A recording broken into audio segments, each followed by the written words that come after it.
अस्सलाम वालेकुम। आज जो हम डन न्यूज़पेपर के आर्टिकल का एनालिसिस करने जा रहे हैं उसका टाइटल है हार्ड और कम्पिटेंट स्टेट। इस आर्टिकल के अंदर जो राइटर है वो कुछ टर्म्स डिफाइन करता है, यानी हार्ड और कम्पिटेंट स्टेट्स के बारे में बात करता है। उसके बाद पावर एंड अथॉरिटी के बारे में बात करता है वो, और बताता है कि बलूचिस्तान के अंदर इस वक्त क्या चल रहा है और पाकिस्तान कौन सी अप्रोच इस्तेमाल कर रहा है इस सिचुएशन को डील करने के लिए, और इसके अलावा वो कुछ सजेशंस भी देता है। ठीक है, तो पहले तो हमें पता होना चाहिए कि हार्ड और कम्पिटेंट स्टेट के दरमियान क्या फ़र्क है। एक हार्ड स्टेट वो स्टेट होती है जहाँ पे स्ट्रॉन्ग मिलिट्री हो जिसकी, ठीक है, वहाँ पे स्ट्रिक्ट रूल एंड रेगुलेशंस हो, लॉज हो, और लोगों के मर्ज़ी के मुताबिक पॉलिसीज़ ना बनाई जाए और लोगों को फोर्स किया जाए कि वो ये पॉलिसीज़ जो है उनको ओबे करें। ये ज़रूरी नहीं है कि एक जो हार्ड स्टेट हो वो ज़रूरी नहीं है कि स्ट्रॉन्ग स्टेट भी हो। उसके बाद एक कॉम्पिटेंट स्टेट एक ऐसी स्टेट को कहते हैं जहाँ पे फेयर कलेक्शन ऑफ टैक्सेस, यानी अच्छी फेयर तरीके से टैक्सेस कलेक्ट किए जाते हों, ठीक है, लॉ और ऑर्डर मेंटेन किया जाए स्टेट की तरफ से, और लोगों को सर्विसेज प्रोवाइड की जाएँ, फ्रीडम ऑफ एक्सप्रेशन हो, लोगों को इकोनॉमिक अपॉर्चुनिटीज़ दी जाएँ, ठीक है, और इस तरह से जो है ना लोगों का अपनी इस गवर्नमेंट के ऊपर जो है ट्रस्ट बिल्ड हो जाता है। इस तरह के स्टेट्स को जो है कॉम्पिटेंट स्टेट्स कहते हैं। अगर हम पाकिस्तान के केस में देखें तो पाकिस्तान के जो है ना करेक्टरिस्टिक्स वो हार्ड स्टेट्स के हैं, ठीक है, लेकिन जो कॉम्पिटेंट स्टेट्स से पाकिस्तान बहुत ज़्यादा दूर है।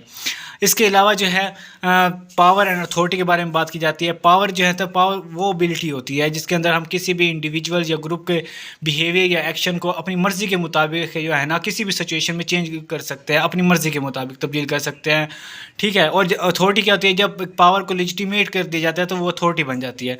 और ये लेजिटिमेसी आती कहाँ से है? ये लेजिटिमेसी आती है पीपल से, लोगों से आती है, लॉ से आती है उस कंट्री के, और वहाँ की वैल्यूज़ कल्चर्स, वहाँ से जो है ये लेजिटिमेसी आती है।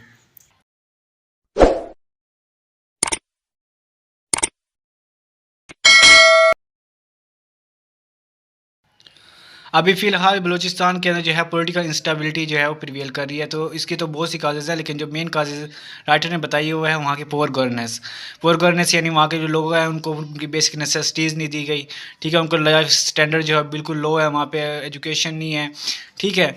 और उसके बाद सेकंड है कि वहाँ के लोगों की जो शिकायत है उनको बिल्कुल भी गवर्नमेंट ने जो है इग्नोर किया है, यानी वहाँ के जो जिस तरह के मिसिंग पर्सन जो कंप्लेंट है वहाँ की लोगों की। उसके बाद जो थर्ड है वो अनजस्टिस है, उन लोगों के साथ जो है ना वो बेइंसाफ़ी है। किस तरह? वहाँ पे उन लोगों को जो है ना इक्वल डिस्ट्रीब्यूशन ऑफ रिसोर्सेज, यानी वहाँ पे जिनको इनके रिसोर्सेज है उनको इक्वली डिस्ट्रीब्यूट नहीं किया गया, यानी उनको उनके जो रिसोर्सेज वहाँ से एक्सट्रैक्ट तो किए जाते हैं लेकिन उनके ऊपर जो है लगाए नहीं जाते। दूसरी जो है अनरिप्रेजेंटेटिव रूल। अनरिप्रेजेंटेटिव रूल का मतलब ये है कि वहाँ पे जो पॉलिसीज़ बनाई जाती हैं वो वहाँ के लोगों की विल को जो है बिल्कुल भी शो नहीं करती, ठीक है। अब बलूचिस्तान की जो ये सिचुएशन है इसके ऊपर पाकिस्तान का क्या कहना है? पाकिस्तान का कहना है कि जो बलूचिस्तान के जो अंदर जो मिलिट्री इंसर्जेंसी हो रही है या पे पॉलिटिकल इंस्टेबिलिटी है उसके पीछे जो है फॉरेन कंट्रीज़ का हाथ है। लेकिन हकीकत तो ये है कि पाकिस्तान ने ही ऐसी सिचुएशन बनाई है कि जो फॉरेन कंट्रीज़ हैं या फॉरेन इन्वॉल्वमेंट है, उन फॉरेन जो ग्रुप्स हैं उन्होंने इस बात का फ़ायदा उठाया है, ठीक है। तो पाकिस्तान अब किस तरह से सिचुएशन के साथ डील कर रहा है वो देखते हैं। सबसे पहले तो पाकिस्तान ने जितने भी वहाँ पे नेशनलिस्ट बलोच नेशनलिस्ट हैं और जितनी पॉलिटिकल पीसफुल पॉलिटिकल ग्रुप्स हैं उन सबको जो है वो गद्दार और टेररिस्ट हेल्पर का जो है वो टाइटल दे दिया है। पहली बात तो ये है, जिसकी वजह से क्या हुआ है, जिसकी वजह से हम एक ऑर्डिनरी सिटीज़न और जो मिलिटेंट ग्रुप के बंदे हैं उनको जो है सेपरेट नहीं कर पा रहे। दूसरा काम उसने पाकिस्तान ने किया है कि पाकिस्तान वहाँ पे जो उन लोगों को बिल्कुल भी जो है ना पीसफुल प्रोटेस्ट का भी जो है बिल्कुल राइट उनसे छीन लिया गया। जिस तरह से अभी तो कुछ दिनों पहले बलोच यकताजी कमेटी जो है वो पीसफुल प्रोटेस्ट कर रही थी, तो उनके जो लीडर्स हैं उनको अरेस्ट कर लिया गया, जिसकी वजह अब ये जब उनके पास पीसफुल प्रोटेस्ट करने का भी राइट नहीं है तो जिसकी वजह से जो है उनकी शिकायत है वो बढ़ती जा रही हैं। जब शिकायत बढ़ती जा रही हैं तो बलूचिस्तान की जितनी पॉलिटिकल पार्टीज़ है वो इकट्ठी हो रही हैं गवर्नमेंट के इस कोर्सिव मेथड के खिलाफ, कि किस तरह गवर्नमेंट जो है फोर्स यूज़ कर रही है वहाँ के लोगों को सुप्रेस करने के लिए, ठीक है। जिसकी वजह से क्या हो रहा है, जिसकी वजह से नेशनल यूनिटी को जो है ना डायरेक्टली अफेक्ट हो रहा है।